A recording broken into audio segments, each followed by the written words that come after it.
Welcome back to the 27. Right on schedule, Ryza dropped patch 1120 today, and with it some major content. Historical Spa 1993, 2 Group C class cars, and the 1999 Omega class stock car. These were all announced last month, and it's finally great for us to be able to breathe again.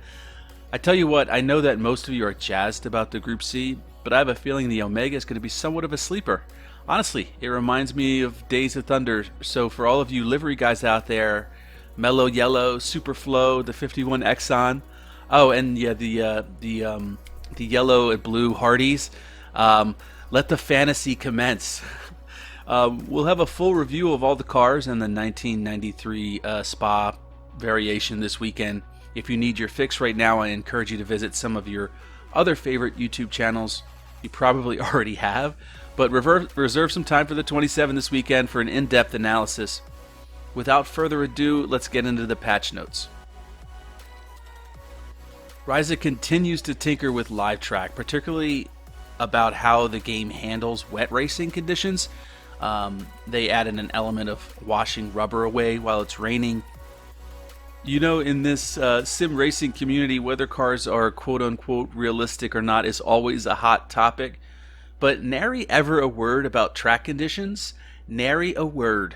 There are live and dynamic changes that matter for realism with regards to tracks, so let's give Ryza some credit for pushing the envelope here. They also appear to be having a go at becoming the industry leader in headlight range, apparently. Expanding it to 240 meters from 160 meters. Now you can see an incoming punt in your rear view from about 3 football fields away.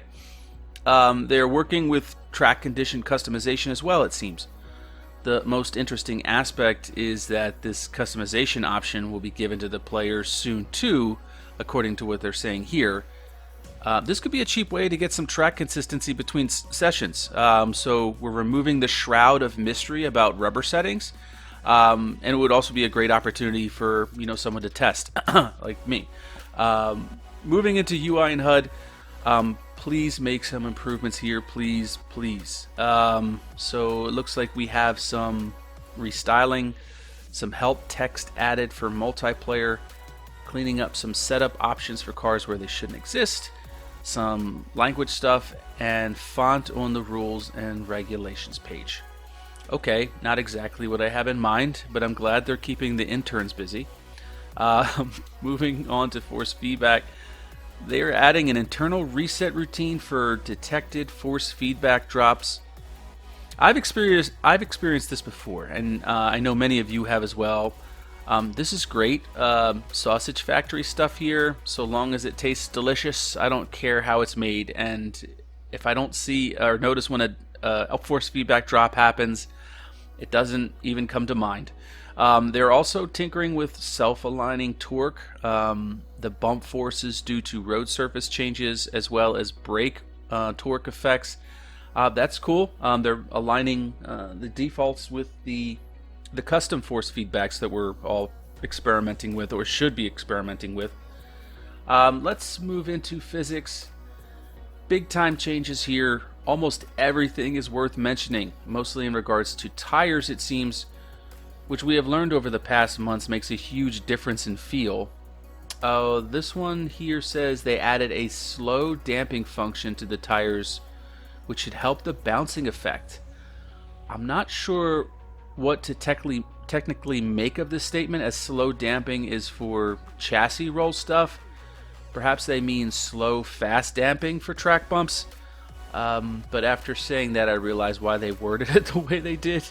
As my way is rather confusing. Hey guys, we're switching to slow speed fast damping. Yeah, I just lost half the audience. This would be mega if it fixes the slow speed bumpiness that a lot of people have been complaining about for a long time. And the few conversations I've had from people who have been on top of this issue from the get-go, according to them, it has. That is massive. This patch just became the real deal. This just went from content and minor stuff to content and major game-changing fixes. They adjusted the treads for some classes, 60s touring cars, Opalas, Caterham Academy, Formula V, and others. Tire tread changes, actually, if the times we've seen it before, you can feel them right away. I've been meaning to jump into the Formula V for some funsies time. I grew up watching Formula Vs. Did you guys know you can get one for like 10 grand in real life? In case anyone out there has 10 grand cash just sitting around and their weekends free for the next 5 years. Back to the topic at hand. The Metal Moro AJR is moving this diffuser center of pressure backwards. That means more rear grip, especially in high aero areas. That will change the overall center of pressure for the telemetry guys out there. Looks like they improved the traction of slick tires in saturated rain conditions, or at least made the fall-off rates less drastic. No one likes the feeling of being able to hang with wet conditions and then all of a sudden instantaneously bang, you can't anymore. You should have some time to be able to at least make a decision about whether or not you want to come in. It looks like stiffness to GT, Proto, and stock car tire carcasses. This is necessary in my opinion, as the suspension telemetry on a lot of these cars is soft. This makes me believe that a big part of the suspension issues were the tires themselves and not necessarily the suspension. It will be interesting how this works with the new slow speed fast dampers.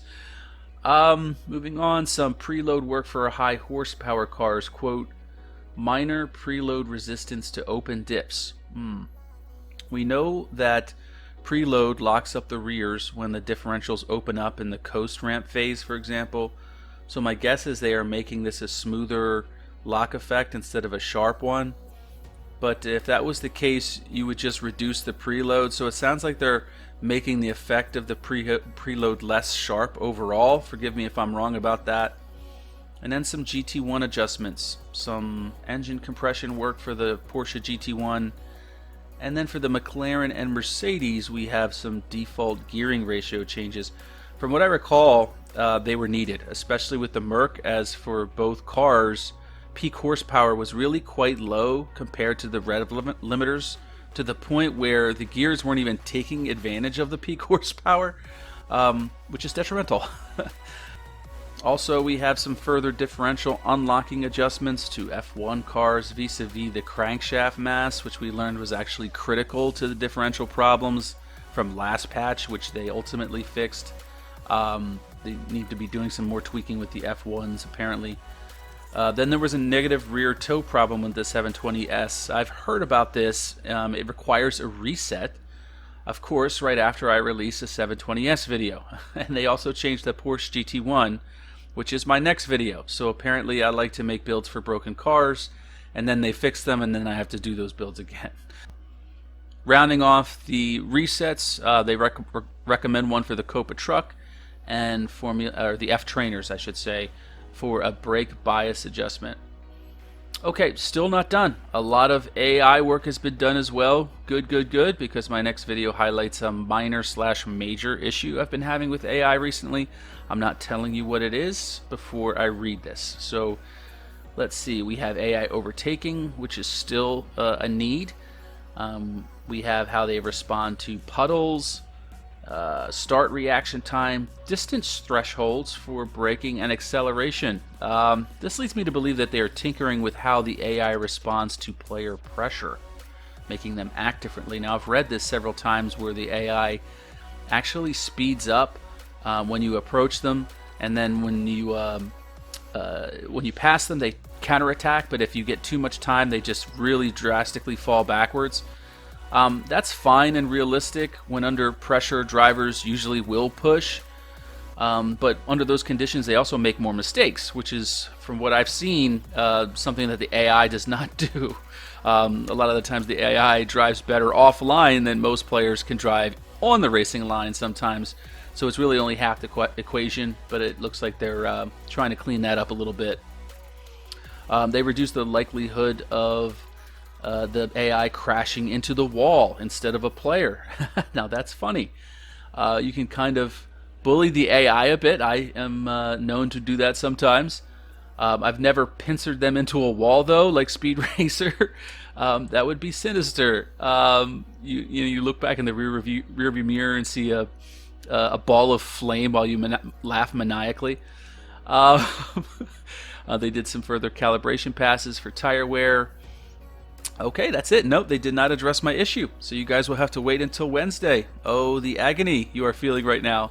But it's karma because I actually have to redo the Porsche after this. So it comes right back at me, always. Okay, tracks. Road mesh noise at Adelaide. It's a street circuit, and that usually means a lot of concrete. Maybe it was a bit much.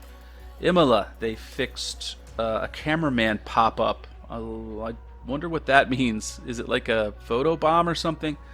I play it in VR, and then the setup screen at Bathurst, there's a dude's face like right there, and like uncomfortably in your face, like to the point where you have to turn away.